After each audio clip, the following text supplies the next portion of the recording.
Bom dia, igreja.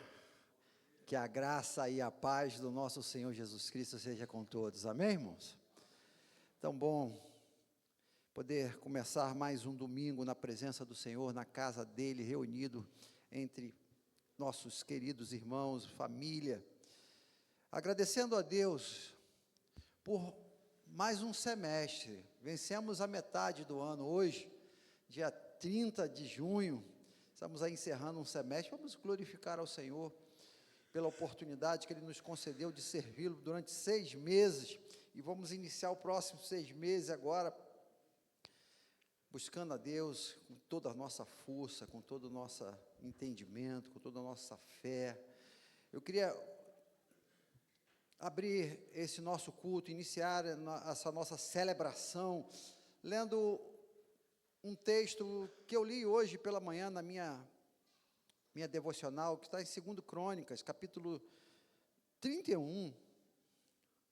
2 Crônicas, Deus está usando a vida de Ezequias de uma forma poderosa. Começa ali no capítulo 29, capítulo 30, capítulo 31, 32, vai falar desse grande rei Ezequias. E aqui no capítulo, finalzinho do capítulo 31, que você certamente já achou aí, 2 Crônica, traz uma informação poderosa que eu queria iniciar esse culto pensando nela. Versículo 20 de 2 Crônicas 31 diz assim: foi isso o que Ezequias fez em todo Judá, fez o que era bom, reto e verdadeiro aos olhos do Senhor seu Deus. Em toda a obra Ezequias realizou no serviço da casa de Deus, na lei, nos mandamentos, para buscar o Senhor Deus, o seu Deus. Ele o fez de todo o coração e foi bem sucedido. Como na nossa leitura bíblica, às vezes uma palavra salta de uma forma tão poderosa, a gente lê o texto tantas vezes e de repente, na sua oração ali, porque sempre que nós vamos ler a Bíblia, devemos orar e pedir a Deus para que fale conosco de uma forma específica e poderosa. E como essa sentença final aqui foi tremenda na minha vida hoje pela manhã. E ele o fez de todo coração. E o texto termina dizendo, e foi bem sucedido. Talvez um desafio nosso, dessa nossa geração tão corrida que a gente vive, de tantas coisas, de tantos afazeres, é chegar num lugar como esse e adorar ao Senhor de todo o coração, estar aqui presente verdadeiramente, não somente com o corpo, mas com a alma, com o espírito. E o nosso convite, o convite que a palavra de Deus nos faz nessa manhã, Ele o fez de todo o coração. Queria te desafiar, em nome de Jesus, se você fechar seus olhos, nós vamos orar ao Senhor hoje, domingo, o dia do Senhor. Nós separamos com mais intensidade esse dia, para estarmos reunidos na casa do Senhor, para buscá-lo, para compreendê-lo por meio da sua lei, dos seus mandamentos, que a gente esteja aqui verdadeiramente, corpo, alma, espírito. Pai, te pedimos, ó Deus, que o Senhor nos ajude, ó Deus, a nos livrarmos das distrações, ó Deus, a nos livrarmos, ó Deus, da ansiedade, da preocupação, do dia de amanhã, ó Deus. Te pedimos, ó Deus, que o nosso culto em que nós vamos te oferecer agora, ó Deus, seja um culto de todo o nosso coração, ó Deus. Que a gente consiga, ó Deus, expressar, ó Deus, a nossa gratidão, a nossa alegria verdadeiramente, ó Deus, reconhecendo, ó Deus, que se nós estamos aqui, se nós acordamos hoje por esta manhã, ó Deus, tivemos o nosso café, o Senhor nos trouxe para este lugar, ó Deus, tudo isso, ó Deus, é por conta da tua bondade, do teu amor, e nós queremos, ó Deus, retribuir de alguma forma, através do nosso culto, do nosso louvor, de todo o nosso coração. Receba, Deus, os nossos louvores. Ajuda-nos, ó Deus, por meio do teu Espírito, Deus, a te ofertar o nosso melhor, ó Deus, de todo o nosso coração. Nós te pedimos isso, em nome de Jesus. Amém e amém. Amém. Eu convido a igreja a ficar de pé agora, para a gente poder louvar o Senhor. É muito bom estar aqui, nesse momento, juntos para louvar a Ele. Que nós possamos, nesse momento, estar louvando com alegria, com as nossas vozes, com as nossas danças. E sempre desejando o bem um para os outros. Amém?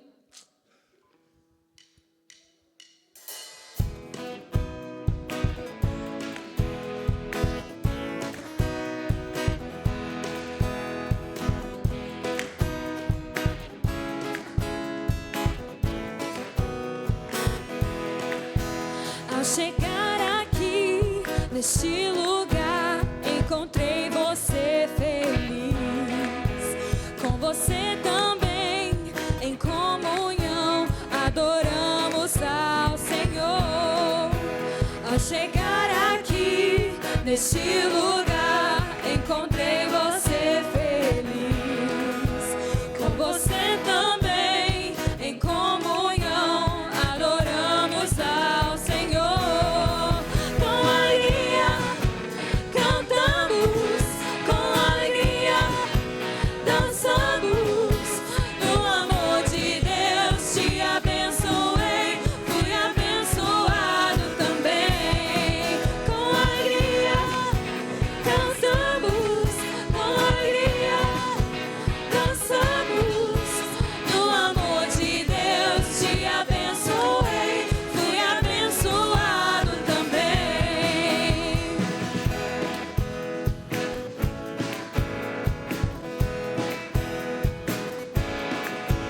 Ao sair daqui, vou levar você dentro do meu coração. E você também, seu coração, se nós somos mais que irmãos. Ao sair daqui, vou levar você dentro do meu coração. Vou ficar também em teu coração, e nós somos mais que irmãos. Com alegria, cantamos, com alegria, dançamos. O amor de Deus te abençoei, fui abençoado também. Com alegria, cantamos, com alegria, dançamos. No amor de Deus te abençoei, fui abençoado também. No amor de Deus te abençoei, fui abençoado também. No amor de Deus te abençoei, fui abençoado também.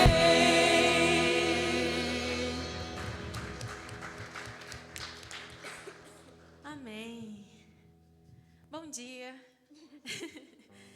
Nessa manhã de domingo, né, muito especial, nós cantamos, né, sobre abençoar os nossos irmãos e tudo mais. E eu vejo que, assim, durante a semana, sabe, durante os dias, assim, que passam, eu fico muito grata a Deus por tudo que tem acontecido e tal. E com essa música, que a gente possa declarar que Ele é santo, santo, e que toda honra e toda glória seja dada a Ele, porque Ele nos abençoa todos os dias. Todos os dias, graças a Deus, não tem faltado nada. Pelo menos na minha casa não tem faltado nada. E as notícias estão boas, sabe? Então vamos exaltar, vamos com o nosso coração declarar que Ele é santo, santo, santo. Amém?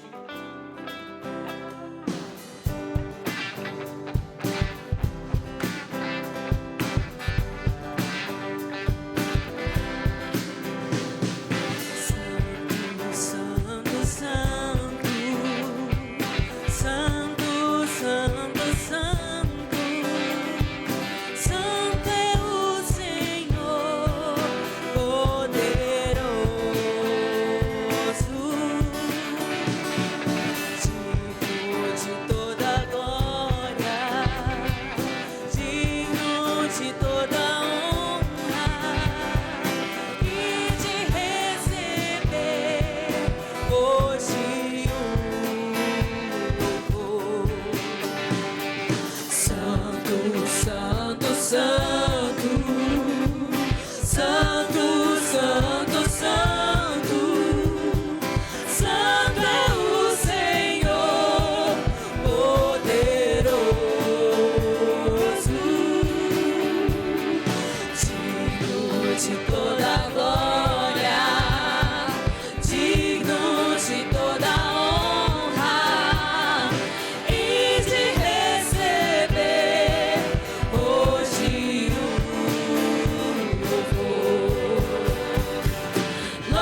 Glória a Deus.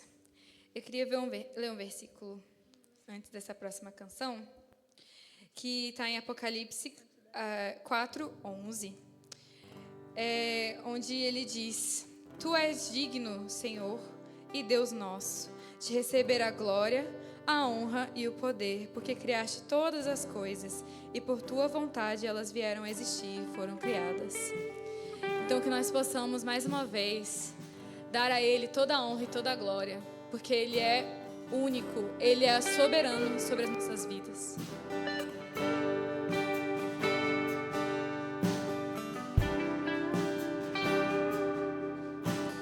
Grande é o Senhor e muito digno de louvor. Na cidade do nosso Deus, teu santo monte,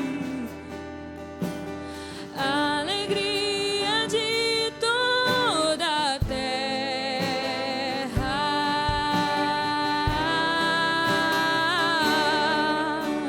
Grande é o Senhor em quem nós temos a vitória,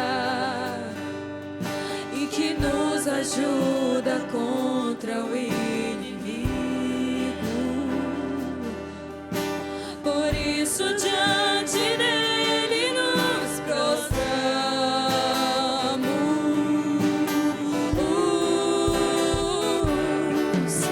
Queremos o teu nome engrandecer e agradecer-te por tua obra em nossas vidas. Confiamos em teu infinito amor, pois só tu és o Deus eterno sobre toda a terra e céus.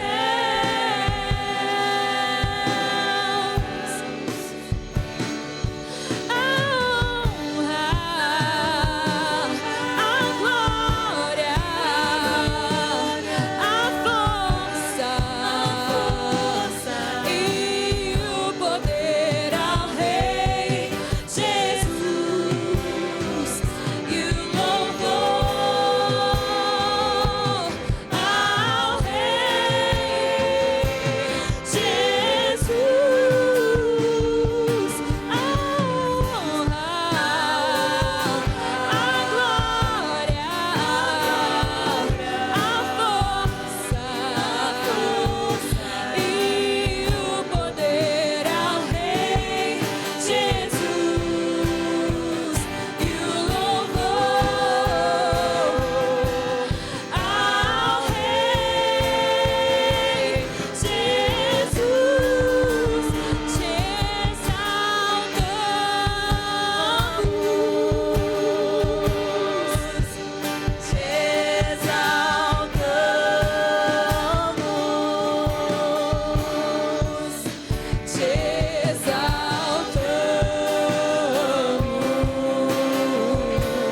exaltamos, ó Senhor.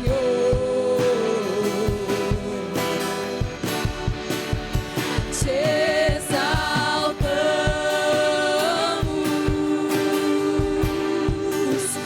te exaltamos,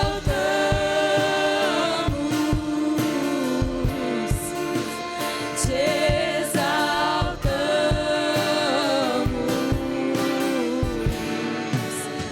ó Senhor.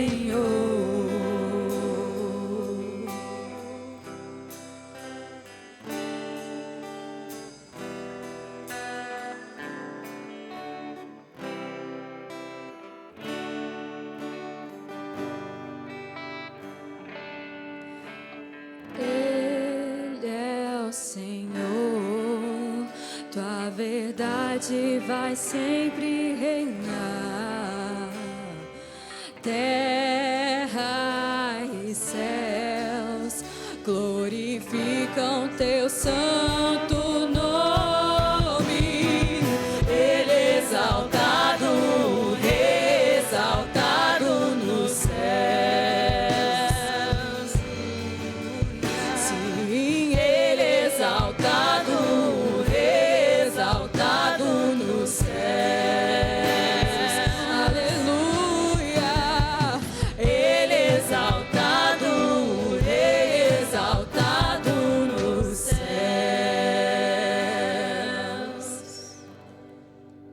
Queridos, abra sua Bíblia aí em 2 Crônicas, momento dos dízimos e ofertas.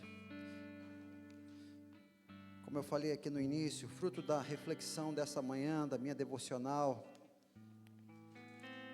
Deus falou comigo através da vida desse homem, Ezequias. E aqui Ezequias estava reestruturando o templo, os cultos. E no capítulo 31, verso 4, versículo 4, 2 Crônicas 31, 4 diz assim: além disso, ordenou ao povo que morava em Jerusalém que contribuísse com a sua parte devida aos sacerdotes e aos levitas, para que estes pudessem dedicar-se à lei do Senhor. Logo que se divulgou esta ordem, os filhos de Israel trouxeram em abundância as primícias do cereal, do vinho, do azeite, do mel e de todo o produto do campo. Trouxeram também em abundância os dízimos de tudo. Pula para o versículo 10. Então o sumo sacerdote Azaria, da casa de Zadok, respondeu: desde que o povo começou a trazer estas ofertas à casa do Senhor, temos comido e temos fartado delas, e ainda tem sobrado muita coisa, porque o Senhor abençoou o seu povo. Esta grande quantidade é o que sobra. Igreja do Senhor Jesus Cristo, igreja madura de domingo pela manhã, igreja fiel e santa, que busca conhecer e crescer na presença do Senhor. Aos domingos pela manhã a gente pode falar isso com muita tranquilidade. É um púlpito sólido, maduro. Nossa igreja tem crescido, e Deus seja louvado por isso, e tem crescido até de uma forma assim, exponencial. A gente fica feliz em ver o nosso templo cheio, mas é com um pouco de tristeza que a gente recorre a alguns para a administração da igreja e às vezes não consegue perceber recursos para coisas principais da igreja.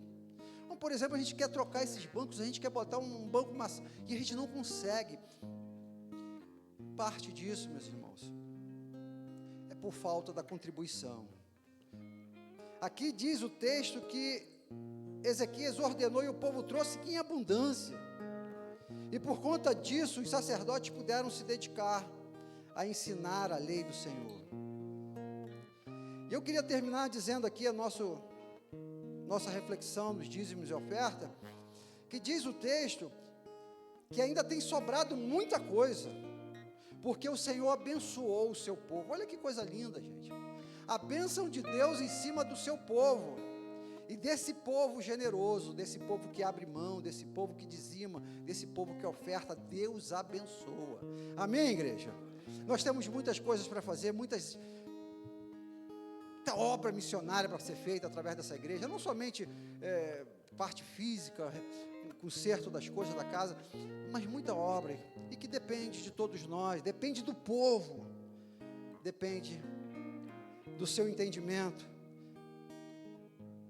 de abrir mão daquilo que Deus já te abençoou. Ele não vai te abençoar não, Ele já te abençoou. O salário já caiu na sua conta, você já recebeu. Que Deus nos dê essa compreensão, que a nossa igreja cresça cada vez mais, não somente numericamente, mas também em generosidade, no avanço do reino, através da dedicação do seu povo, dos dízimos e das ofertas. Servos fiéis e fiéis do Senhor, traga ao altar do Senhor seu dízimo e a sua oferta.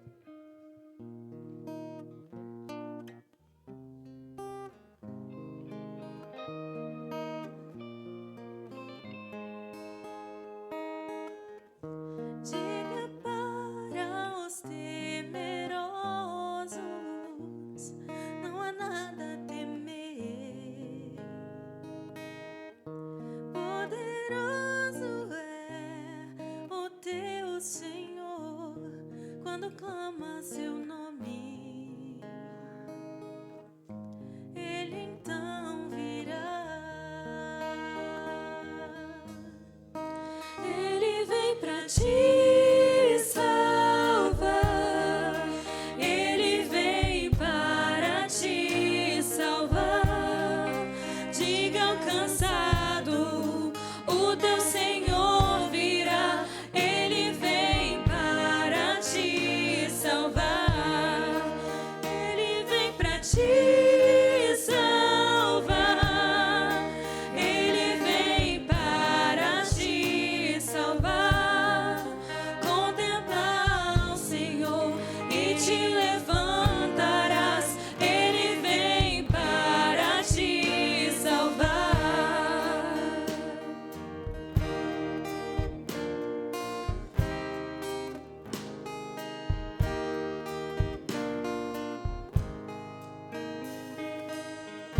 Diga para os abatidos, não percam a fé. Poderoso é o teu Senhor, então o seu nome. Ele então virá. Ele vem para te salvar. Ele vem para te salvar. Diga ao cansado, o teu Senhor virá. Ele vem para te salvar. Ele vem para te salvar. Ele vem para te salvar. Contemplar o Senhor e te levantarás. Ele vem para te salvar. Ele é o teu refúgio em meio às lutas, escudo na tempestade, uma torre na tristeza, fortaleza em meio à batalha. Ele vem para te salvar. Ele vem para te salvar.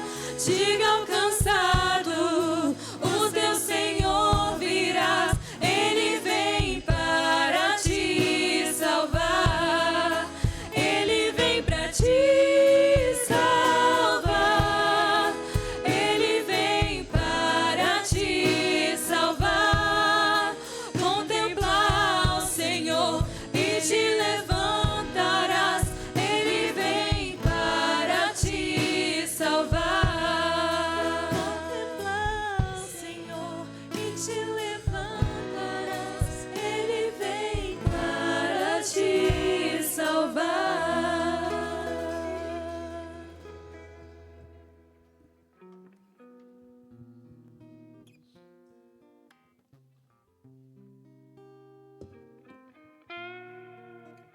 Bom dia, irmãos. Irmãos, vamos abrir lá em 2 Crônicas 31:10 de novo. Vamos ler? Vamos ler o que está escrito aí. O pastor já leu. Ô, Paulinho, dá para projetar para a gente ler junto a mesma versão? Porque a minha é uma, de vocês é outra. Vamos lá?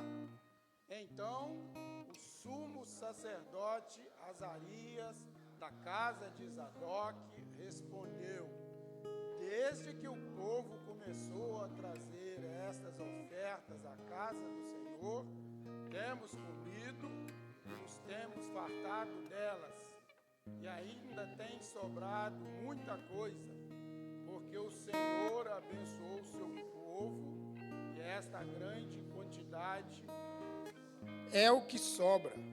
Irmãos, quando a gente lê um texto desse,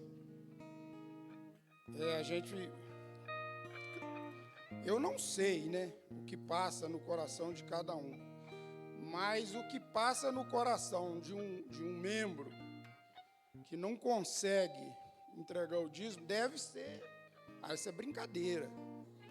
Aquilo ali é brincadeira, porque, irmãos, vocês vão me desculpar, mas é uma coisa que eu falo de propriedade. Eu falo porque graças a Deus, Deus me deu essa condição. Eu sei de onde eu saí, onde eu estou hoje, com questão de dízimo. E não gosto muito de falar, não, porque às vezes o pessoal está querendo aparecer, mas não é não. É porque às vezes você está deixando de ser abençoado por, não sei, pirraça, não crê. Eu não consigo entender. Eu não consigo entender porque é uma coisa que, para mim, não tem problema. Graças a Deus.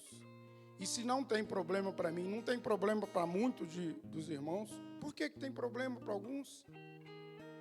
Tem uma passagem que às vezes eu penso nela e já falei algumas vezes, quando eu estava, as poucas oportunidades que eu tenho para evangelizar, é sobre aquela passagem lá em que Moisés chega para Faraó e pergunta para ele: e aí, Faraó?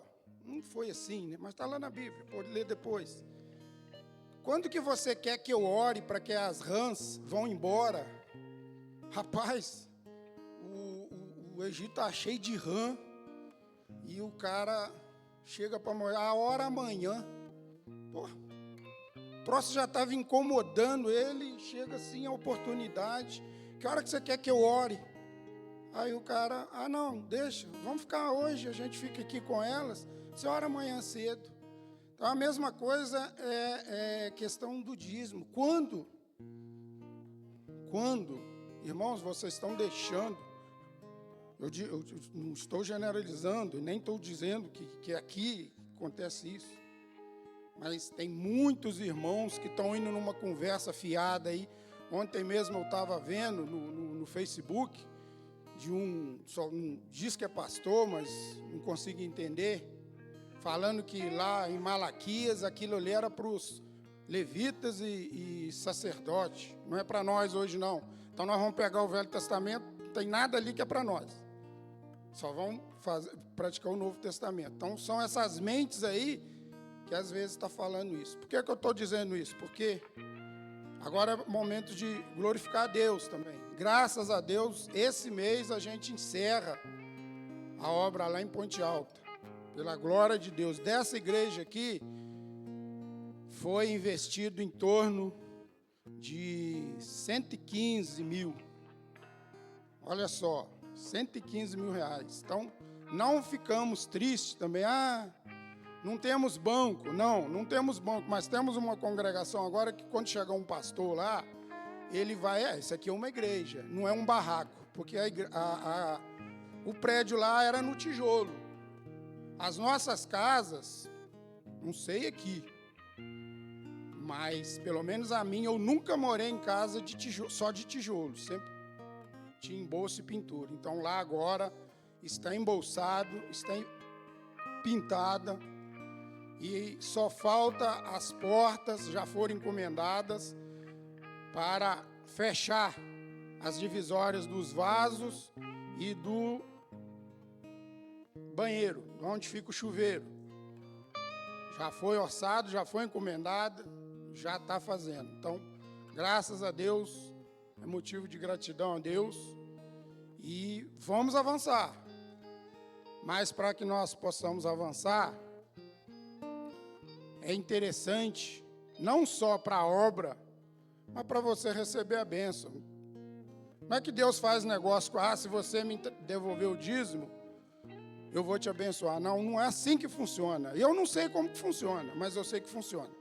Porque se funciona para mim, na minha casa funciona, na de muitos aqui funciona, então vai funcionar para você também. Obrigado, Senhor Deus, porque o Senhor tem sido misericordioso e bondoso para conosco. O Senhor tem nos sustentado. Passamos dificuldades, sim, mas muito mais são as bênçãos que recebemos do Senhor. Por isso nós te louvamos, bendizemos e glorificamos o seu nome. Glorificamos a Deus porque aquela obra que no início aos nossos olhos parecia impossível, mas o impossível para o Senhor é sinal de possibilidade. E ela já está encerrando. Muito obrigado, Senhor. Muito obrigado porque o Senhor esteve ali com os pedreiros, não houve nenhum acidente, nenhum incidente, perca de material o mínimo, porque a sua mão estava ali.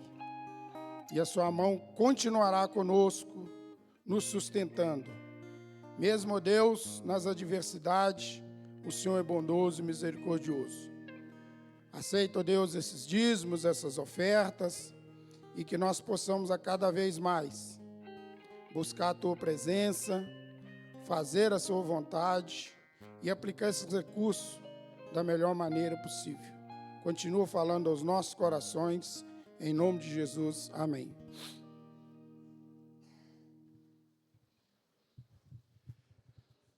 Nós estamos no mês da vocação, encerrando aí, todos os domingos pela manhã nós tivemos um pastor aqui falando e de alguma forma dando testemunho da sua vida. Hoje nós temos o nosso querido pastor Marco, vai ministrar o nosso coração. Vamos orar aqui. Pai, abençoe o teu servo, o teu filho, ó Deus, com aquilo que o Senhor já colocou no seu coração, Deus. Fale conosco, ó Deus. Precisamos ser despertados, ó Deus, para a nossa obra, para a obra do Senhor, a obra que o Senhor tem em nossas vidas, ó Deus. Nós queremos ouvir a tua voz, precisamos, carecemos e te pedimos em nome de Jesus. Amém, Deus. Deus abençoe, pastor.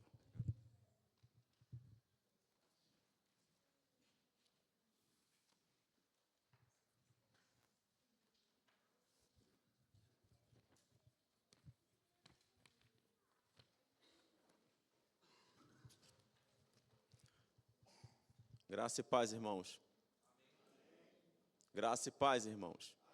Amém. Glória a Jesus. E obrigado, Senhor, pela sua vida, que você está aqui nessa manhã. Eu estou nessa manhã e que Deus possa falar ao meu coração, ao seu coração e ao coração de você que está na sua casa. Como o pastor Lúcio falou, esse mês é o mês da vocação, mês do chamado. Hoje é o último dia do mês. Então, nós estamos fechando essa série de mensagens falando sobre chamado. E nessa manhã, eu queria saber quem assumiu algum cargo na igreja para essa nova gestão aí que começa amanhã até junho. Levante sua mão, você que assumiu o cargo. Oh, Jesus. Oh, Jesus. Alguns. Então, nós, corpo de Jesus, nós estamos aqui para fazer parte desse chamado. Você quando assume o seu compromisso diante de Jesus, você abraçar esse cargo. Até porque você não está aqui simplesmente só para limpar lá o banco onde você está, porque geralmente a gente pensa que é assim. E eu quero te dar algumas sugestões. Se você, de repente, não se sentiu chamado ainda, eu queria fazer para você 3 chamados. Primeiro, amanhã, segunda-feira, nós temos nossa reunião de oração virtual por missões, por evangelismo. Irmãos, tem sido uma bênção. Tentado um grupo grande, ali, segunda-feira, 19h30, eu tenho jogado lá o link lá no WhatsApp da igreja, e tem sido uma bênção. Então, você pode ser, de repente, se você não se sentiu chamado para algo, você pode participar com a gente. Outro chamado que você pode participar é estar com a gente nas ruas. Então, por enquanto, durante o mês, nós estamos 2 vezes nas ruas. Nós estamos ali, no hospital de base, ali, evangelizando o povo de saúde, o povo das ruas, e também lá na Cracolândia. Então, a gente precisa de você, para você estar com a gente. E o outro chamado é o seguinte, estamos entrando aí em junho, 13º, não é não? Você recebeu o 13º, e de repente você já pagou todas as suas contas, e você não sabe onde usar o seu 13º. Aí você pode investir com a gente precisa investimento para a gente comprar o cachorro-quente, a sopa para levar. Então, aí você tem oportunidades para você se enganjar nessa obra. E se você não se encaixou nessas 3, você procura depois o pastor Lúcio, que com certeza ele tem algo para você investir e envolver na obra. Amém? Amém, irmãos? Amém. Glória a Jesus. Abra sua Bíblia. Jonas, capítulo 1. Jonas, capítulo 1, para te ajudar a você achar, está entre Obadias e Miqueias. Mas aqui nós temos aluno da escola dominical, e com certeza você sabe onde está o livro de Jonas, lá entre os profetas menores, Jonas.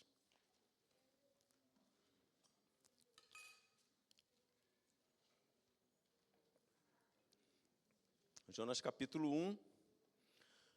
Nós vamos ler todo o capítulo 1, para que a gente possa ter entendimento dessa história linda. Esses dias eu fiquei lendo várias vezes o texto, e assim, como que é empolgante a história de Jonas. Muito legal. E aí eu vou ler o capítulo 1, e lá na sua casa você vai ler o capítulo 2, 3 e 4, para que você possa ter um entendimento completo dessa história linda, desse camarada chamado Jonas. O texto diz assim: o Senhor deu essa mensagem a Jonas, filho de Amitai: apronte-se e vá à grande cidade de Nínive. Anuncie meu julgamento contra ela, pois vi como seu povo é perverso. Jonas se aprontou, mas foi na direção contrária, a fim de fugir do Senhor, e desceu ao porto de Jope, onde encontrou um navio que estava partindo para Tarse. Comprou a passagem, embarcou para Tarse, a fim de fugir do Senhor. O Senhor, porém, enviou sobre o mar um vento forte e caiu uma tempestade tão violenta que o navio estava prestes a despedaçar. Com muito medo, os marinheiros chamavam aos seus deuses para que o socorresse e lançavam a carga ao mar para deixar o navio mais leve. Enquanto isso, Jonas dormia profundamente no porão. Então o capitão desceu para falar com ele. Como você pode dormir numa situação dessa? Disse o capitão. Levante-se e ore a seu Deus, quem sabe ele prestará atenção em nós e poupará a nossa vida. Então a tripulação tirou sorte para ver qual deles havia ofendido os deuses e causado a terrível tempestade. Quando tiraram as sortes, elas indicaram que Jonas era o culpado. Por que essa terrível tempestade veio sobre nós? Perguntaram. Quem é você? Qual é a sua profissão? De onde vem? Qual a sua nacionalidade? Jonas respondeu, sou hebreu e adoro ao Senhor, o Deus dos céus, que fez o mar e a terra. Os marinheiros ficaram apavorados quando ouviram isso, pois Jonas já havia lhe contado que estava fugindo do Senhor. Por que fez uma coisa dessa? Disseram os marinheiros. E visto que a tempestade piorava cada vez mais, perguntaram, o que devemos fazer com você para que a tempestade se acalme? Jonas respondeu, jogue-me ao mar. Ele voltará a ficar calmo. Eu sei que esta terrível tempestade é culpa minha. Em vez disso, os marinheiros remaram com ainda mais força para levar a embarcação à terra. Mas não conseguiram, pois o mar tempestuoso havia se tornado muito violento. Então clamaram ao Senhor e disseram, ó Senhor, não nos deixe morrer por causa deste homem, e não nos responsabilize pela morte dele. Ó Senhor, tu sabes o motivo por que enviaste essa tempestade sobre ele. Depois os marinheiros pegaram Jonas e o lançaram ao mar. E no mesmo instante, a furiosa tempestade se aquietou. Espantados com o grande poder do Senhor, os marinheiros lhe ofereceram um sacrifício e firmaram o compromisso de servi-lo. O Senhor fez que um grande peixe, engolisse Jonas. E Jonas ficou dentro do peixe por 3 dias. Amém? Que Deus abençoe essa palavra. Vamos orar em nome de Jesus. Deus, obrigado, Senhor. Ó Deus, por essa manhã de estarmos aqui, Deus, na sua casa. Ó Deus, que texto, ó Deus, tremendo. Ó Deus, onde através da desobediência, ó Deus, de Jonas, o Senhor alcançou tantas pessoas. O Senhor alcançou os marinheiros que estavam naquele navio. O Senhor, Deus, mandou Jonas mais uma vez, Senhor, para que pudesse falar em Nínive, e aquela cidade com 120 mil pessoas ouviram a sua palavra e se renderam a seus pés. Eu peço, Deus, que assim como foi a ação do Senhor naquela época, com aquele povo, usando a vida de Jonas, que o Senhor fale conosco nessa manhã. Ó Deus, como nós precisamos, ó Deus, ouvir a sua voz. O Senhor tem um chamado para cada um. O Senhor tem vocacionado a cada um. Então peço, ó Deus, que nessa manhã não sejamos como Jonas, mas que possamos, ó Deus, assumir, ó Deus, o compromisso, o desafio, ó Deus, de fazermos a tua obra. É o que te pedimos, em nome de Jesus. Amém. Irmãos, Deus, ele tem todo o poder. Deus, ele pode fazer todas as coisas. Tudo Deus pode fazer, e eu acredito que isso aqui não é novidade para nós. Nós sabemos que Deus pode fazer todas as coisas, mas Deus, na sua infinita sabedoria, no seu controle de todas as coisas, Ele chamou eu e você para que a gente pudesse fazer essa obra. E a primeira coisa que nós temos que ter em mente é que é um privilégio. É um privilégio, irmão, nós sermos chamados pelo Criador. Aquele que criou todas as coisas, podia fazer tudo sozinho, Ele chamou eu e você para que a gente pudesse partilhar dessa obra. Como o diácono Mário comentou aqui agora. Entregar o dízimo, irmãos, é um privilégio. Entregar um dízimo é um privilégio. E algo que às vezes nós esquecemos, que o dízimo é do Senhor. E às vezes a gente ouve por aí que dízimo, eu estou pagando o dízimo. Não. Nós estamos entregando o dízimo porque é do Senhor. É do Senhor. E quando nós não entregamos, nós estamos roubando o Senhor. É isso que nós estamos fazendo. E é maldição sobre a sua vida. É maldição sobre a igreja. Porque nós fazemos parte. E você, como faz parte do corpo, quando você não entrega o dízimo, você está trazendo maldição sobre a sua vida e maldição sobre a vida da igreja. Irmãos, pastor Lúcio e a liderança dessa igreja quer avançar, quer alcançar pessoas. E para isso que nós estamos aqui. E para isso precisamos do recurso. E às vezes nós temos uma mentalidade, irmãos, tão mesquinha, que a gente acha que vai faltar. E o texto é tão tremendo que entregou e sobrou. Isso é uma questão de fé. Porque na maioria das vezes nós somos bombardeados pensando que quando eu entrego vai faltar. Não vai faltar, irmãos. Não vai faltar. É questão de fé. Entregar o dízimo ao Senhor. E continuando, voltando aqui, abrindo esse parênteses, porque a gente teve essa oportunidade de falar, Deus ele chama homens e mulheres para que possam fazer a sua parte no reino. E quando eu ouço falar de chamado, quando eu olho para a história, eu vejo homens e mulheres que foram chamados pelo Senhor e fizeram algo brilhante. Algo brilhante. E o primeiro é John Huss. Quem já ouviu falar de John Huss? John Huss. Irmãos, que história tremenda. Esse homem ele viveu entre ali o século XIV e o século XV, e ele foi fazer o seu curso de teologia, e ele começou a folhear as Escrituras. Ele começou a folhear as Escrituras. E ele percebeu que a igreja daquele momento não estava vivendo o que a Escritura estava dizendo. E ele começou a fazer a sua pregação, e começou a colocar suas ideias em cima das Escrituras, e a igreja falou assim, olha, esse camarada vai nos trazer problema. Esse camarada aí não está legal, vai trazer problema para a gente. E começaram a perseguir John Huss. E em 1415, fizeram um concílio, o concílio de Constança. E para que John Huss estava sendo perseguido, e fizeram assim, não, foi o seguinte, você vem, é um salvo-conduto, vamos aqui resolver, você vem para cá, porque nós temos que resolver a liderança da igreja. E John Huss, com seu coração aberto, cheio de Deus, e foi. E ali ele foi capturado. E ali ele foi condenado a ser queimado em uma fogueira. E era costume que quando o camarada que ia queimar a fogueira, quando ia botar fogo na fogueira, ele fazia por trás, para não constranger que está sendo queimado. Aí John Huss fala para ele assim, pode vir pela frente, porque se eu estou aqui, eu não tenho medo. E aí colocaram fogo naquela fogueira. E Huss, na linguagem lá, da sua linguagem, a linguagem tcheca, quer dizer ganso. Enquanto ele estava sendo queimado, ele fala assim, hoje vocês estão queimando um ganso, mas em 100 anos vocês se defrontarão com o cisne e eles você não poderão queimar. Irmãos, ele estava sendo queimado, e essa profecia, ele estava falando, sabe de quem? De Martim Lutero. 100 anos depois, Martim Lutero aparece e começa a história da reforma, e aí é a história que todos nós conhecemos. Também tem Madre Teresa de Calcutá. Madre Teresa de Calcutá. É uma madre que ela trabalha na Índia, e uma vez eu ouvi uma frase daquela mulher que ela passou que me marcou profundamente. Certa vez ela estava limpando, ela cuidava de pobres, e ela estava limpando a ferida de um homem, ali, um homem sujo, limpando a sua ferida, e aí passou um homem, olhando para a madre, fazendo aquilo, e ele falou o seguinte, madre, nem por 1 milhão eu faria esse serviço. Aí a madre vira para ele e fala o seguinte, não é por 1 milhão que a gente faz um serviço desse. A gente faz por amor. Irmãos, a começar em mim, eu não tenho coragem, quando eu estou no evangelismo, quero abrir meu coração para os irmãos. Às vezes eu tenho dificuldade de abraçar alguém que está sujo na rua. Madre Teresa de Calcutá estava limpando uma ferida por amor, porque foi chamada e entendeu o seu chamado.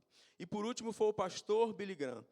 Se você colocar o nome de Billy Graham na internet, a maioria dos jornais do Brasil falaram sobre Billy Graham. Esse homem viveu 99 anos. E pôde impactar uma geração. A grande maioria aqui conhece a vida de Billy Graham. E a vida de Billy Graham foi tão relevante, irmãos, que ele era conselheiro dos presidentes dos Estados Unidos. Vários presidentes foram aconselhados por Billy Graham. Inclusive, George W. Bush, ele diz que ele parou de beber por conhecer a integridade e a vida relevante de Billy Graham. Então, esses homens e essa mulher marcaram a história. E quando eu olho para a vida desses homens, eu falo assim, poxa, Billy Graham, John Huss, Madre Teresa de Calcutá foram relevantes demais. O que eu e você, tão pequenininhos ali, podemos fazer, o que a gente pode fazer no reino. E aí, irmãos, Deus, na sua tremenda sabedoria, entendimento, nos traz a palavra de Deus. A palavra de Deus ela é tão tremenda que ela não traz simplesmente de histórias de sucesso, não traz histórias de homens que brilharam, homens que tinham superpoderes, mas eram homens fracos e falhos que puderam fazer a obra do Senhor. E quando eu olho para a vida de Jonas, eu acredito que para mim e para você, nós temos a oportunidade, nós podemos ser usados por Deus. E quem era Jonas? Irmãos, Jonas, sabe, não tem nem palavras para dizer quem era Jonas. Se você olhar o livro de Jonas, do primeiro capítulo, do primeiro versículo, no capítulo 1, até o último versículo, Jonas era um camarada que estava dando problema.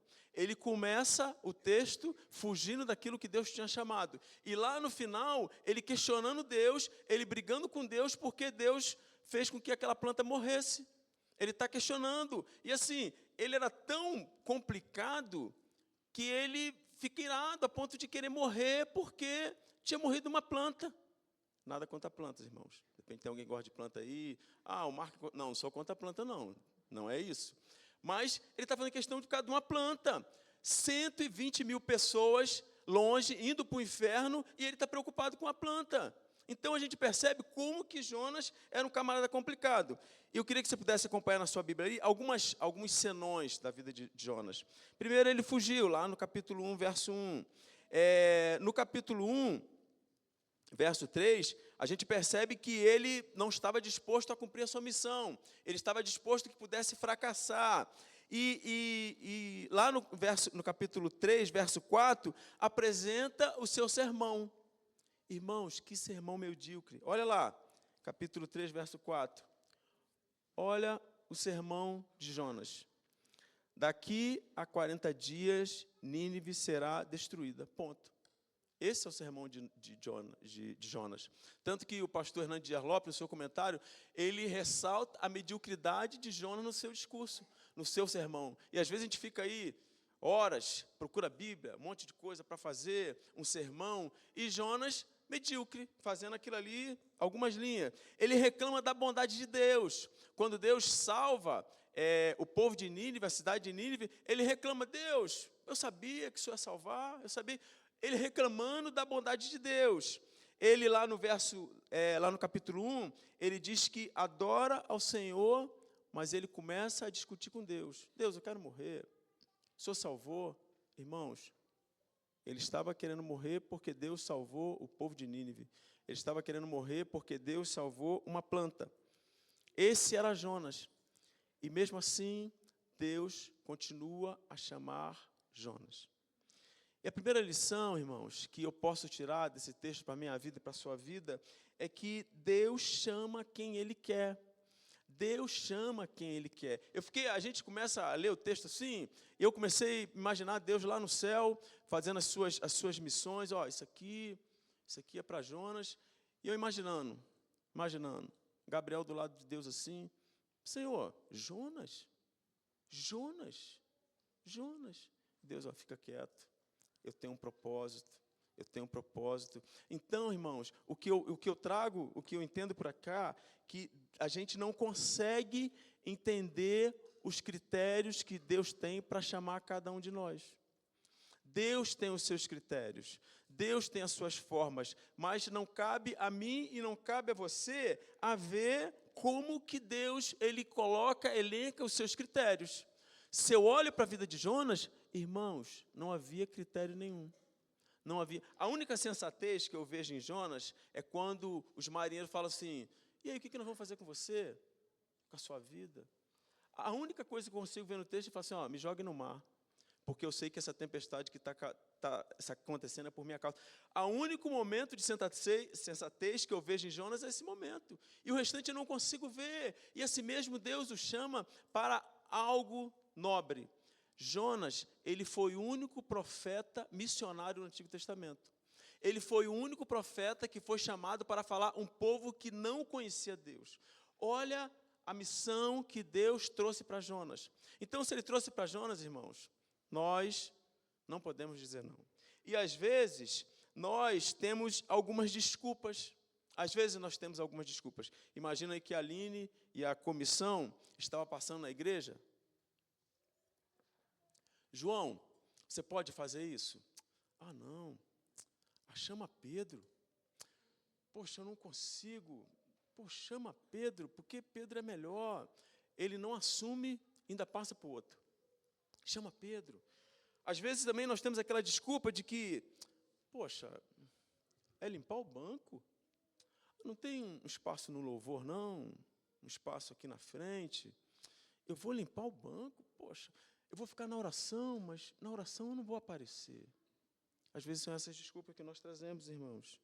E às vezes a gente acha que não é capaz. A gente acha que a gente não conseguimos fazer.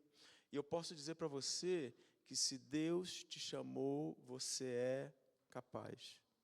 Amém? Se Deus te chamou, você é capaz. E a ideia que a gente tem que ter, irmãos, é que nós fazemos parte de um corpo. E se você está aqui nessa igreja, nessa manhã, e eu acredito que a grande maioria aqui, se não totalmente, somos membros ou estamos aí participando dessa igreja, então você faz parte dessa igreja. Você faz parte dessa igreja. Então, em 1 Coríntios capítulo 12, verso 27, diz assim, juntos, todos vocês, nós, somos o corpo de Cristo, e cada um é uma parte dele. Então, irmãos, eu e você fazemos parte desse corpo. E eu fiquei pensando no corpo de Cristo, é um corpo diferente do nosso, porque o nosso é estático. Braço, sempre vai ser braço, sempre. Agora o corpo de Cristo é dinâmico. Hoje eu sou braço, mas amanhã eu posso ser perna, porque chegou alguém que pode ser um braço melhor. E eu posso ser perna. Hoje eu sou os olhos, mas chegou alguém que tem os olhos, é o olho melhor, e eu posso ser orelha. Então, eu e você podemos fazer parte desse corpo e não podemos deixar o nosso corpo fora. Amém? A segunda lição é que Deus tem um propósito quando nos chama. E quando eu comecei a ver, olha que sensacional papai colocou no texto. Eu queria que você pudesse acompanhar. Pode deixar. Eu queria que você pudesse acompanhar. Vamos lá no livro de Jonas. Obrigado. No verso 4, eu queria que você pudesse acompanhar no verso 4. Olha o que acontece. Olha só o propósito que Deus ele costura nessa desobediência de Jonas. No verso 4, os marinheiros que estavam com eles eram pagãos. Cada um buscava o seu Deus. Lá no verso 9, Jonas diz quem o Senhor é que ele serve. Ele fala assim, eu sirvo ao Senhor dos céus, o Senhor que criou o mar, o Senhor que criou a terra. No verso 14, os marinheiros perceberam que não tinha ir contra aquela tempestade. O negócio era sinistro, era cruel, não tinha como ir. E eles começaram a clamar ao Senhor. E no verso 15, irmãos, que é a cereja do bolo. É a cereja do bolo. Porque Jonas é jogado ao mar. Irmãos, a tempestade parou instantaneamente. Instantaneamente. Então, assim, eu comecei a pensar, pensa o mar batendo, batendo, batendo, para lá e para cá, e parou. Irmão, naquele momento, os marinheiros perceberam que existia alguém sobrenatural em volta daquilo ali. Não é possível, porque o normal poderia ser a onda ir baixando, baixando e parar. Foi instantâneo. E naquele momento, os marinheiros, o texto vai lá, fala que eles ofereceram um sacrifício ao Senhor, lá no verso 16, e firmaram um compromisso com Deus. Irmãos, Deus tem um propósito. Deus tem um propósito, Deus não faz nada por acaso. Então, se Ele chamou, e às vezes nós pensamos que nós somos incapazes de fazer, Deus, Ele tem um propósito. Assim como Ele tinha um propósito na vida de Jonas, Ele tem um propósito na sua vida também. E eu comecei a elencar algumas coisas aqui, que a gente pode pensar como propósito, e a coisa que é um propósito é que quando nós assumimos o nosso papel, quando nós assumimos com sangue nos olhos, quando nós assumimos com dedicação, quando nós amamos aquilo que nós fazemos, pessoas estão observando a gente e a gente pode impactar pessoas ao nosso redor. Pessoas estão olhando para a nossa vida e vendo como que nós levamos aquilo a sério. Quem viu aquele filme Coração Valente? Coração Valente. Eu tenho um problema que eu vejo o filme repetido várias vezes e me emociono várias vezes. E Coração Valente é um. E tem uma cena, inclusive eu botei no YouTube agora de manhã, tem uma cena que me impactou, marcou a minha vida, está no YouTube. Aqueles que viram o filme, o William Wallace, ele é o camarada que está à frente do grupo da Escócia que está querendo se libertar da Inglaterra. E a Inglaterra, ela começa a comprar alguns escoceses.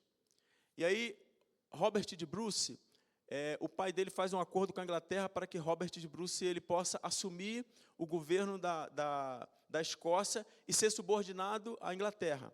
E aí o William Wallace vai conversar com Robert de Bruce sobre essa situação, e quando ele chega lá, ele é capturado. Ele é levado para a Inglaterra. E aí ele é condenado, ele é decapitado.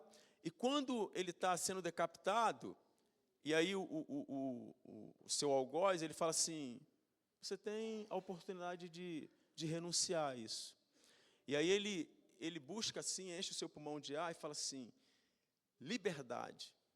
E naquela hora que ele diz isso, da sua mão tem um pano ensanguentado que cai, e aquele pano foi o pano que ele usou para secar o sangue quando a sua noiva morreu, e ele usa aquele lenço. E aí, no final do filme, Robert de Bruce, ele está com o seu exército da Escócia, junto com o seu exército inglês. E aí ele vai fazer o tratado. E ele está indo ao seu tratado. E quando ele está indo ao seu tratado, ele tira da sua armadura aquele lenço ensanguentado. E aqui ele olha para aquele lenço. E aí ele se volta para o seu exército e fala assim, assim como vocês lutaram com William Wallace, vocês vão lutar comigo. E ali ele se rebela contra o exército da Inglaterra, e aí começa a guerra novamente. Mas por que o Robert de Bruce ele faz aquilo? Porque ele conseguiu ver paixão. Ele conseguiu ver algo nos olhos de William Wallace que pudesse fazer com que ele pudesse lutar. E é impactante, quem já viu aquela cena, é impactante, tanto que eu já vi esse filme várias vezes, e sempre aquela cena me chama a atenção.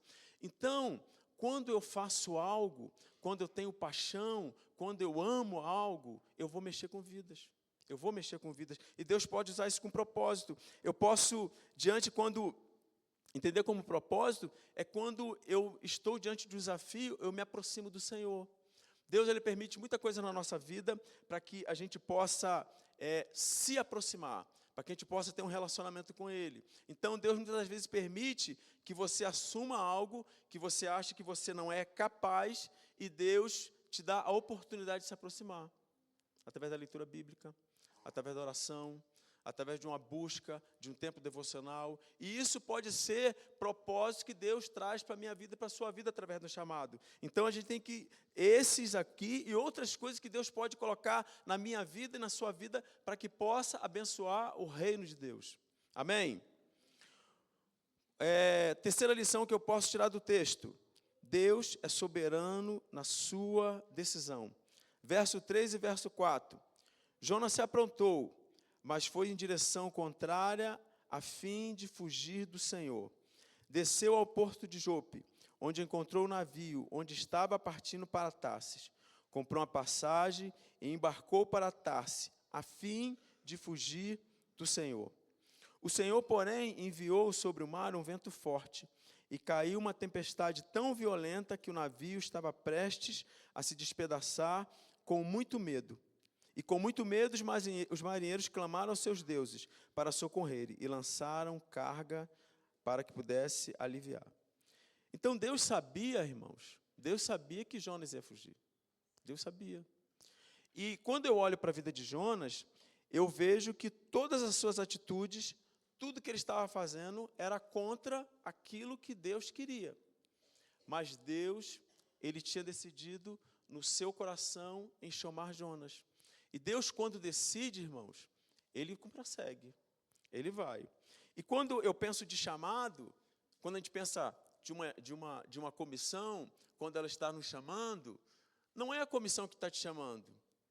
Não é o pastor Lúcio que está aqui na frente, fulano, você pode assumir o cargo, ciclano, não, é Deus que está te chamando. E quando Deus chama, Ele não quer abrir mão da sua vida. Ele quer que vocês trabalhem, Ele quer que você dê frutos para a obra do Senhor. Irmãos, Ele é dono do tempo, Ele tem controle de tudo, e Ele pode fazer tudo para chamar a sua atenção. Se Ele te escolheu, se Ele te chamou, Ele vai usar os seus meios para que Ele possa te chamar, para que você possa vir. Em Lucas, capítulo 9, verso 62, Jesus diz assim: quem põe a mão no arado não pode olhar para trás, e não está apto para o reino de Deus. Irmãos, quando a gente coloca a mão no arado, nós temos que olhar para frente. E eu entendo que esse olhar para frente é um olhar onde nós vamos crescer, um olhar onde nós vamos nos envolver. Então, eu não posso estar envolvido numa igreja e simplesmente estar aqui, eu vou lá para o culto, hoje eu vou lá ouvir, vou de manhã, vou à noite, já fiz o meu papel. Não. Essa obra não é do pastor Lúcio, essa obra é minha e sua. Então, nós não podemos dizer não. Na verdade é o seguinte, você pode até dizer não, mas eu quero dizer para você, se Deus tem um propósito na sua vida, Ele vai ao seu encontro. Eu comecei a pensar na minha vida, quando Deus me chamou. Eu cheguei em Niterói em 2012, aí fui trabalhar na Policlínica, e tinha lá um expediente top, de 7 a 1 da tarde. Aí o que eu pensei? À tarde vou estudar horrores, é agora que eu vou partir do exército. Já tinha o costume de estudar, comecei a comprar alguns livros, e comecei. Aí, na época, só tinha eu e Renata, não tinha os filhos, e comecei a estudar. Irmãos, não fluía, era uma angústia, era um tormento, e eu tentava, comprava os livros, tentava, e aquela angústia, eu estava com 40 anos, aí eu comentava com Renata, o negócio não flui, é uma angústia, um negócio. Aí Renata, não, é a crise dos 40, e o negócio não andava, e ficava aquela crise para lá, e eu ficava meio desesperado. Falei, e agora, o que eu vou fazer? Aí, falei, vou conversar com o reverendo, né? Fui lá conversar com o pastor. Aí tracei os meus planos. Pastor, eu estou com uma angústia no coração. Aí ele até pensou que era problema do casamento. Eu falei, não, pastor, o casamento está tranquilo. Eu estou com uma crise, uma angústia no coração, um negócio. Mas eu estou com os projetos, Eu estou pensando em fazer um mestrado para dar aula, porque não estou feliz, vou dar aula. Mas estou pensando também em uma outra faculdade, porque vou pensar numa faculdade também. Eu estou pensando também num complemento na minha faculdade. E, sinceramente, quando eu saí de casa, esses eram os meus propósitos. E não sei porquê, no meio do caminho, eu falei assim, pastor, eu quero ir para um seminário. Aí ele falou assim, cara, fala o seguinte, vai para o seminário.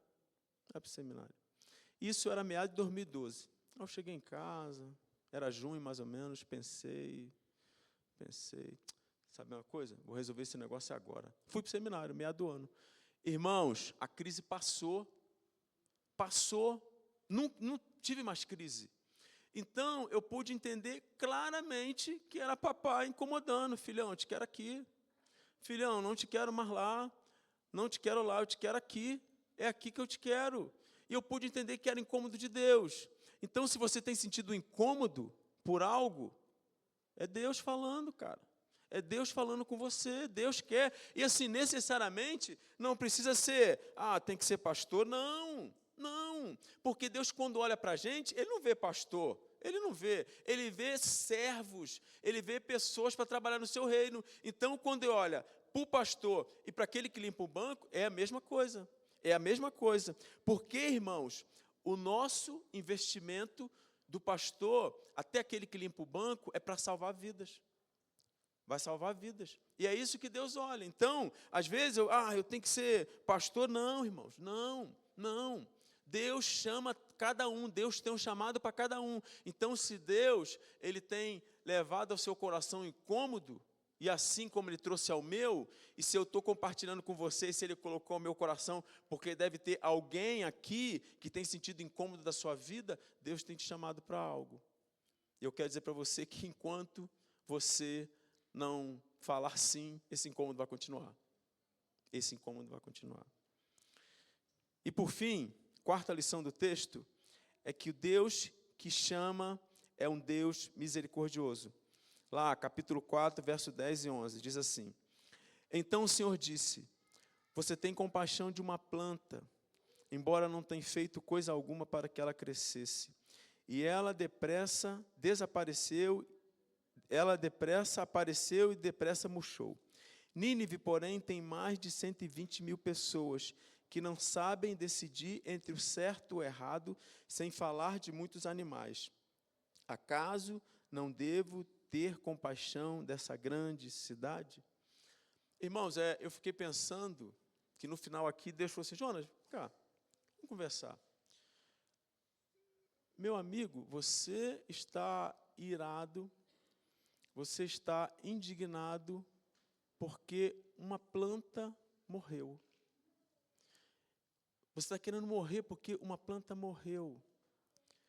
Então você acha que eu, Deus de amor, Deus de misericórdia, Deus de infinita bondade, vou olhar para uma cidade de 120 mil pessoas, e Deus até foi mais compassivo, misericórdia, falou assim: 120 mil pessoas e os animais, eu não vou ter misericórdia? Eu não vou ter misericórdia? Eu que sou Deus misericordioso e não vou ter misericórdia? Então, irmãos, o Deus que chama, Ele é misericordioso. E o desejo dele, irmãos, é que todos se salvem. 1 Timóteo 2:4 diz assim: cujo o desejo é que todos sejam salvos e conheçam a verdade. O propósito de Deus é que todas as pessoas sejam salvas. Esse é o propósito de Deus. Se aí cada um vai tomar sua decisão, aí é pessoal. Mas o desejo de Deus é que todas as pessoas sejam salvas. Esse é o propósito de Deus. E Deus quer usar a minha vida e a sua vida. Deus quer nos usar para que pessoas sejam salvas, para que pessoas tenham um encontro com Jesus. Esse é o propósito. O pastor sempre brinca aqui, que assim, nós não estamos nessa vida aqui simplesmente para pagar boleto. Simplesmente para pagar boleto. Irmão, se fosse simplesmente para pagar boleto, Deus faria assim, salvo, sobe, vai para o céu, vai ficar aqui pagando boleto? Não é esse o propósito. Deus tem o propósito de salvar pessoas e Ele quer usar a minha vida e a sua vida. E a pergunta nessa manhã: qual tem sido a sua planta? Qual tem sido o seu apego? Em que você tem se irado para não dizer sim ao chamado do Senhor? A planta era perecível, ela se perde, ela ficou pelo caminho. E ali estava em jogo a eternidade de 120 mil pessoas. Em nossas mãos, irmãos, está a eternidade do povo de Brasília. Em nossas mãos está a eternidade do povo do cruzeiro. Em nossas mãos está a eternidade do povo lá do hospital de base, lá do setor sul, das pessoas que estão ali. Em nossas mãos estão as vidas das pessoas que estão lá na Cracolândia. E qual tem sido a sua desculpa? Qual tem sido a planta que você tem se apegado, se irado? Essas vidas estão em nossas mãos. E cabe eu e você o que nós vamos fazer. Vamos fechar os nossos olhos, vamos orar? Eu quero chamar o pessoal do louvor. Me ajude aqui, por favor. Eu queria que a gente pudesse cantar essa última música. Pode ser que a sua desculpa, você está cansado, está abatido. E essa música fala sobre salvação, sim. Mas ela fala de pessoas que estão cansadas, abatidas. E pode ser também o seu caso. Eu queria que a gente pudesse cantar essa música.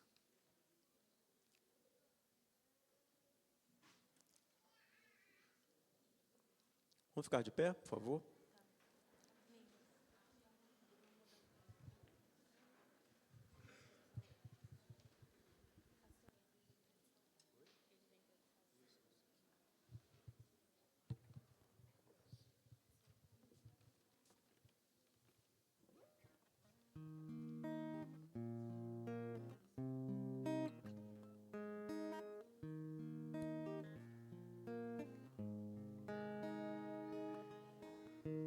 Diga para os temerosos,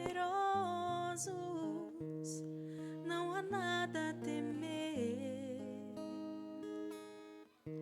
Poderoso é o teu Senhor quando clama teu nome. Ele então ouvirá. Ele vem pra te salvar. Ele vem para te salvar. Contemplar o Senhor e te levantarás. Ele vem para te salvar. Ele vem pra te salvar. Ele vem para te salvar. Contemplarás o Senhor e te levantarás. Ele vem para te salvar.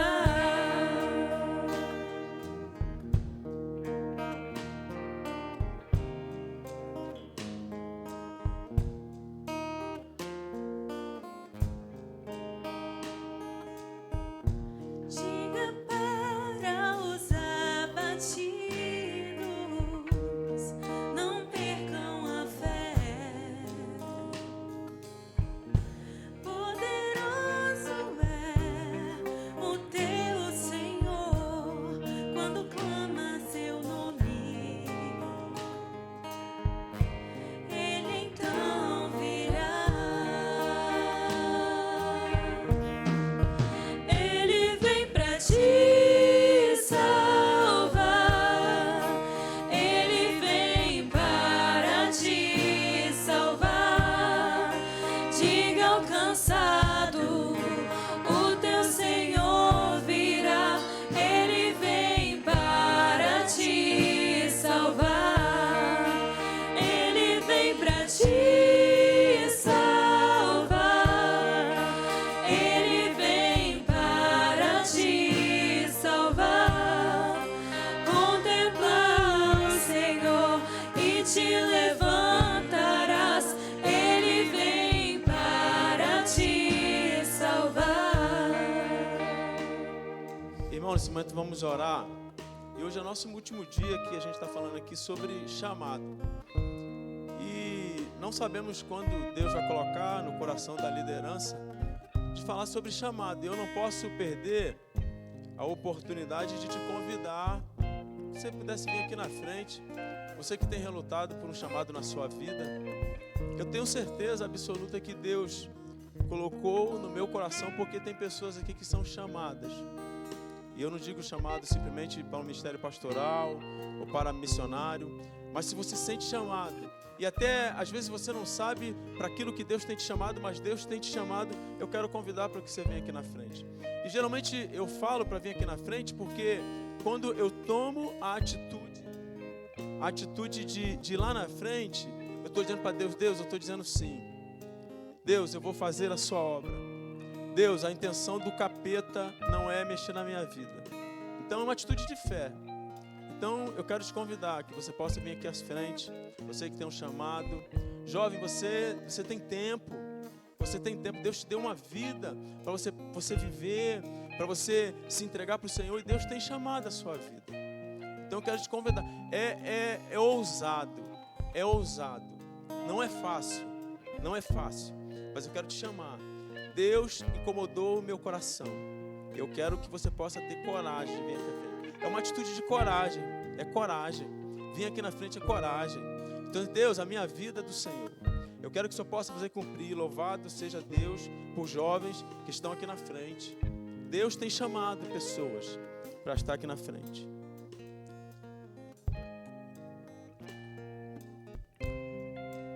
Mais alguém? Quero chamar os pastores que possam vir aqui na frente para estender a sua mão. Os diáconos, pudesse estender aqui a sua mão. Diácono, por favor. Diácono, vem aqui na frente para estender a mão. Você pode estender as suas mãos, diáconos, os pastores. Os diáconos, estender. Vamos orar.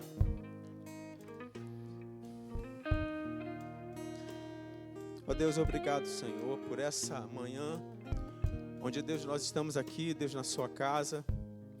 Ó Deus, o Senhor nos chamou. O Senhor, Deus, tem um propósito, Deus, na vida da sua igreja. A segunda igreja batista do plano piloto só tem um propósito, ó Deus. E cada servo teu que está aqui, cada homem, cada mulher, cada jovem, ó Deus, que está aqui, Senhor, só tem chamado, Deus, para uma obra. Ó Deus, muito obrigado, porque eles aceitaram, ó Deus, o desafio. Ó Deus, aceitaram, ó Deus, o seu chamado. Disseram não, Deus, para a sua vida. Ó Deus, muitas das vezes coisas que nos prendem, ó Deus, assim como prendeu, ó Deus, Jonas, uma planta. Às vezes coisas tão pequenas, ó Deus, prendem a nossa vida, Senhor. Mas, ó Deus, obrigado, Senhor, pela vida de cada irmão. Peço, Deus, que o Senhor possa capacitar, Deus. Que seja a unção, ó Deus, dobrada do seu Espírito sobre a vida de cada um. Ó Deus, que eles possam, ó Deus, crescer. Que eles possam, ó Deus, produzir, Deus, esse lugar. Ó Deus, que possam, Deus, tirar almas, vidas, ó Deus, aprisionadas do inferno. Ó Deus, nós estamos vivendo um tempo, Deus, de pessoas aprisionadas, massacradas pelo diabo. Mas, ó Deus, que os meus irmãos, as minhas irmãs, sejam usados para a glória, louvor do teu nome. Obrigado, Deus, por essa manhã, Deus, tão abençoada. Obrigado, obrigado. É o que oramos, em nome de Jesus. Amém e amém. Os irmãos podem sentar. Deus abençoe.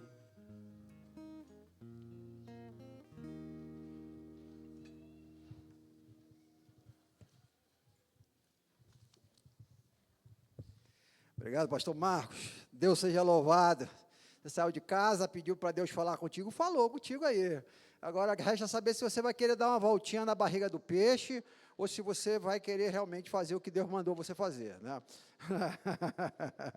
Andar dentro de barriga de peixe não é legal, viu, gente? Eu já andei muito. Tem uma galera aí que está fazendo um tour aí dentro da barriga do peixe. Vamos lá. Deus, em nome de Jesus. Obrigado, pastor Marcos. Essa mensagem aí que nos desperte cada vez mais para aquilo que Deus tem para a nossa vida.